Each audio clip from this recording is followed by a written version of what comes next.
Hey, everyone. Hey, I'm Michael Komasinski. I'm the CEO of Criteo. Here to talk about two of my favorite topics, agentic commerce and the evolution of discovery advertising. It's great to be here at the Web Summit event here in Vancouver. I was actually at the Web Summit event in Lisbon back in November, and at that time, did a similar talk, but made a handful of predictions about how this space would unfold, and in some cases, how it would not unfold. So I thought it'd be fun to start off today with looking back and kind of grading my homework, if you will. So be accountable to those predictions. So let's take a look at those. At that time, we said that full autonomy is a pipe dream. I still believe that. That AI platform monetization would need to come through marketplaces or paid advertising. That's turned out to be true. That native advertising needs to be useful and trusted, and it needs to match the user environment in which it happens. Definitely true. And that useful advertising is powered, especially in commerce use cases, by high quality retailer data. And that is definitely true, although I think the ecosystem is still sort of getting its head around the reality of that last point. So that video is actually up on YouTube under the Web Summit channel if anybody wants to go help me grade my own homework. The talk today will be similar in some ways. They'll have 4 main sections, and then we'll come on to the end with kind of 4 new predictions for how the space continues to evolve over the course of 2026. So with that, let's go to the first pillar. We're going to talk a little bit about how AI is reshaping discovery. A couple of pretty simple graphics just to start us off with some core concepts. Discovery ads through Agentic, right, are really widening the upper funnel, right? Adding layer to it and widening it. You simply can do more with agents today than you could in the past with traditional search. You can tackle complex problems, you can have a dialogue where you can really get to like recommendations. And the other thing that happens is people then move through that funnel faster with higher intent and better qualification. And so visually, it kind of looks like that. And if you're like me, I had to back this up and look at it twice just to see like what was going on.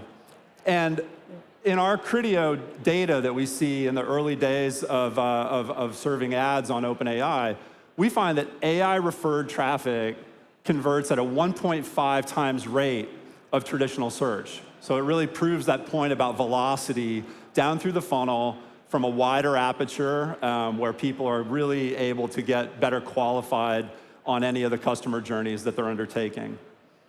So let's talk a little bit about what that means for the overall addressable market. And this is a pretty simple concept, but if you look back over the last 20 years, there's really been 3 phases of sort of the addressable market for search and discovery. In the old days, traditional search, Google, Microsoft, and really that paradigm was already shifting in the last 5 or 6 years. The addressable market, say, kind of 2016, 17 on, was already moving towards product search in retail media and Amazon, search on social, search on peer-level sites like Reddit. That ecosystem was already evolving, and now it's evolving again in rapid fashion. It's doing 2 things. It's getting bigger because of that wider discovery aperture that we talked about. New players entering the space with general AI assistants like Anthropic and OpenAI. And that ecosystem is more fragmented, but also more partner-centric because it's less dominated by any single player. So really interesting to see that evolve here in real time. This is an important point for the talk. Paid advertising will matter more in a world of infinite AI content. And why is that? Well, a couple reasons. One, human attention is fixed. It's only 24 hours in a day, 16 waking hours or so. And as the unit cost of content production drops to effectively 0, it enables content to essentially go to infinite volumes. And what that means is then the attention gap through that content to consumer attention gets thicker and thicker. And so the only way to cut through that when organic discovery breaks down is through paid advertising. Brands will compete more intensely for visibility, which will drive auction density and pricing and media. And the companies and platforms that own the discovery layer will be the gatekeepers of attention and growth. And so how does that show up then? Well, it shows up in spend levels. I mean, you can already see this happening, right? How is it that advertising expenditure has outpaced consumer expenditure pretty significantly for the last 2 years? It's at least partially attributable to the previous point. But what you also find is that new businesses tend to be digitally native and that they spend 4 times more on paid advertising than their brick and mortar or legacy predecessors. This is particularly true in e-commerce, and it perpetuates that trend that we're talking about. All right, let's come on to the second pillar here in the topic. So AI is growing the e-commerce pie. So what do we mean by that?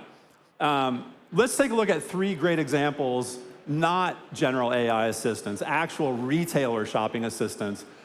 Companies that are providing shopping assistants to reduce the friction in that user experience, build bigger baskets, complete more journeys, and these are 3 of the best, with Walmart, Albertsons, and Lowe's, all showing you increases in basket size, order value, or in the case of Lowe's, 2 times better conversion. These are the types of breakthroughs that drive incrementality, because these are baskets that would not have been built, customer journeys and transactions that would not have happened. It represents true incrementality. And so how does that show up? Again, in the overall, right? So in the overall, this is some forecasting from Morgan Stanley in the last couple months, where they took a look at what's the contribution of agentic commerce to overall US e-commerce sales. And their range is anywhere from 50 billion to 115. Their bottom bear case essentially being that it's not incremental, but their mid case having some incrementality, and then the bull case being tremendously incremental at almost 10%. And so you're looking at a range of 50 billion to 115 billion into the channel, only the bear case being neutral on an incremental standpoint. So again, sort of proves the point that like better assistance, better shopping leads to incremental outcomes, leads to sector growth. But all categories are not the same. So what's really interesting in the sort of early days of paid advertising in the channel is to look at how do different categories perform. So what Criteo's seen in our early days is that some categories have comparable visibility to what they had in traditional search. But categories like consumer electronics, CPG, and lifestyle and well-being, they've actually been net beneficiaries because they show up better in AI platforms than they have done in traditional search. I think different categories have different structural issues in terms of how people consider and how quickly they can move to purchase, or the research and technical aspects required to make a decision, I think, appropriate to the case of consumer electronics. But it's not all just about visibility, right? You look at this on a conversion basis, and you see a slightly different story. So you see travel and fashion being really comparable conversion, so not yet winning in the new channel. And it's because these are subjective categories that require data to power the breadth of SKU and the accuracy that needs to show up in the types of queries that consumers have for those types of purchases.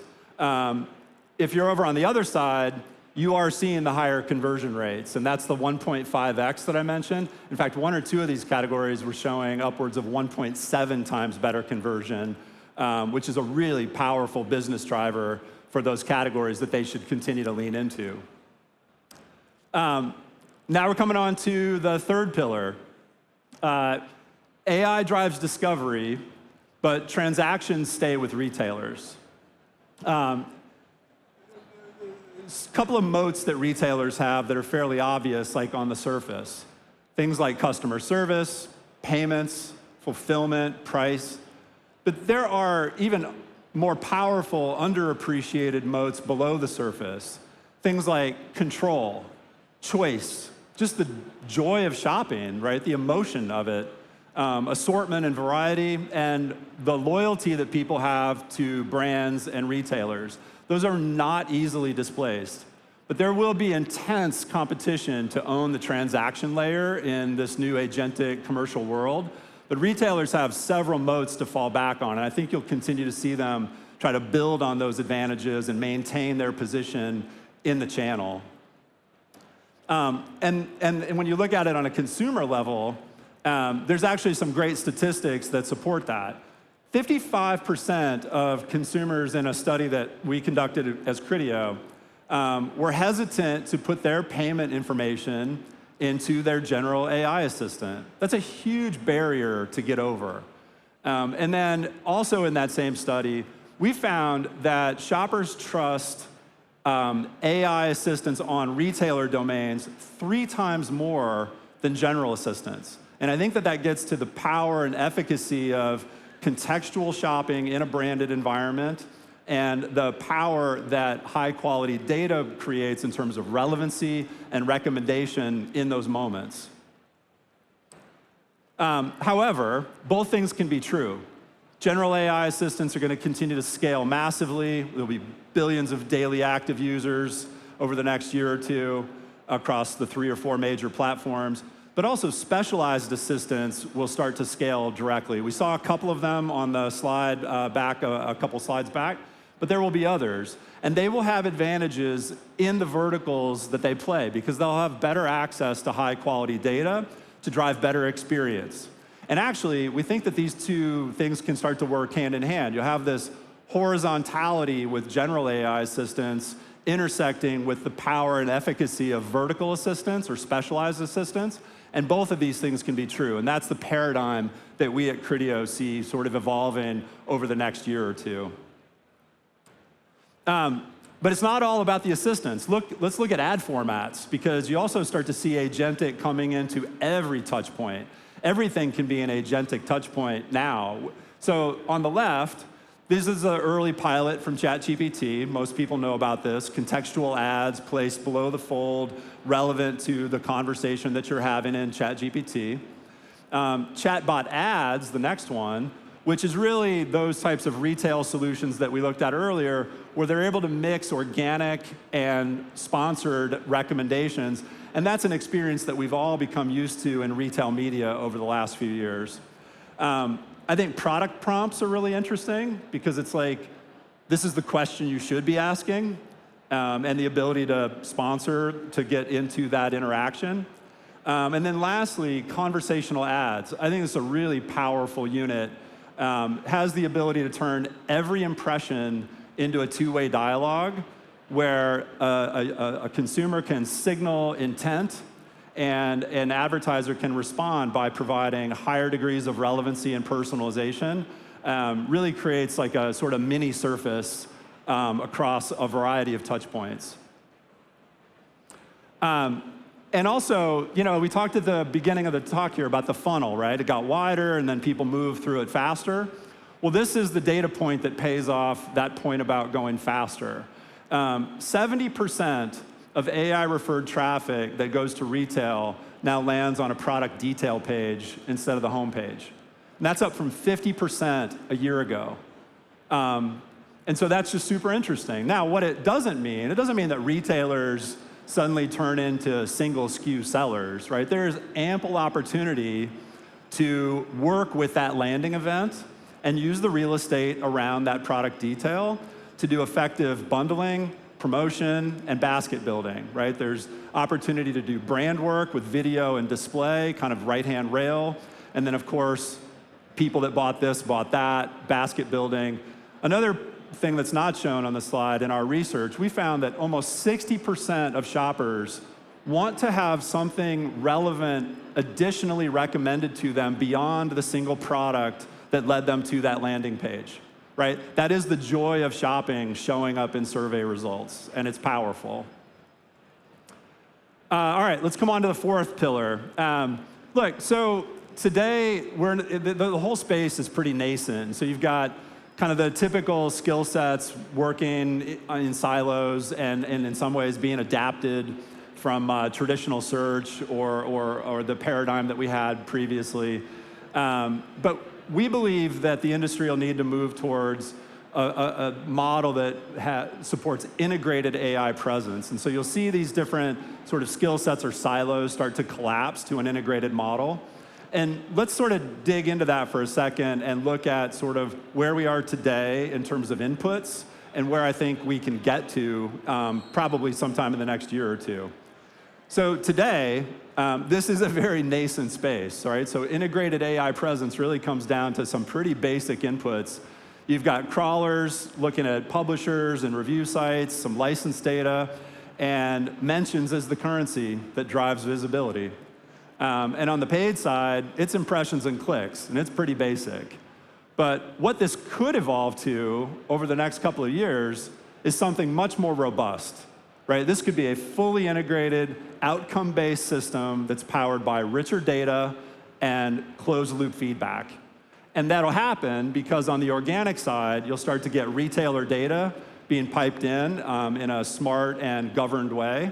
You'll have brands sort of creating content and releasing that into those environments, again, in a controlled or mediated fashion. And on the paid side, no question this will continue to evolve. You'll start to have prompt context that could be carried through an experience, incremental views and visits, and certainly on the paid side, like conversion tracking and linkage to incrementality is definitely going to be on tap for later in the year. So this would get us to a much more holistic way of measuring integrated AI presence across a multitude of touch bases or touch points. And that's where we see the model moving to in the next year or two. So with that, let's make a couple of predictions for the rest of the year. I believe that the future this year will be a lot more about interoperable systems, not so much about single AI systems. So basically, how does the ecosystem start to work together as opposed to, is the next model more brilliant than the last one? And again, back to the horizontal and vertical agents working together, I think this will be a big trend to watch this year. General AI assistants will definitely continue to scale, but specialized AI assistants will win, especially in commerce use cases. Back to the point about retailer assistants and how effective they are. AI platforms will compete for proprietary data, especially to differentiate on key commerce use cases. You cannot drive good commerce experience without high quality data, and that will come around. And then AI advertising will definitely evolve from placements to verified outcomes. It's the only way to really sort of drive the efficiency and create that integrated model that we were talking about towards the end here. So with that, look, I know this was a lot of content to cover in 20 minutes, so thank you for hanging in there with me. I'm so happy to be leading Criteo at this time with our wonderful associates, our great clients, and our wonderful partners. Hope to see you all again at one of the Web Summit events maybe in the fall. Thank you very much.